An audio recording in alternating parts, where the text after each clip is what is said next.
24,000-এর ঊর্ধ্বে মানুষকে জীবনের তরে পঙ্গু করে দিয়েছে।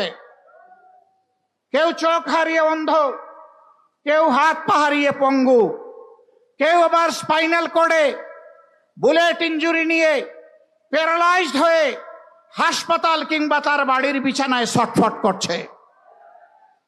এই অবস্থায় যে কোনো নির্বাচনের আগে অবশ্যই দুটি কাজ সম্পন্ন করতে হবে। একটি হচ্ছে খুনিদের বিচার, এ বিচার দৃশ্যমান হতে হবে। আরেকটি হচ্ছে প্রয়োজনীয় সংস্কার। এই দুইটা ছাড়া বাংলাদেশের জনগণ কোনো নির্বাচন মেনে নেবে না। প্রধান উপদেষ্টা বারবার তিনি ঘোষণা দিয়েছেন, এবারের ডিসেম্বর থেকে আগামী বছরের জুনের মধ্যে ইলেকশন হবে। আমরা প্রধান উপদেষ্টাকে বিনয়ের সাথে বলবো, আমরা ইলেকশন চাই, আমরা সুষ্ঠু নির্বাচন চাই। আর আমরা চুরি চামারি, কালো টাকার পেশি শক্তির প্রভাব যুক্ত নির্বাচন দেখতে চাই না।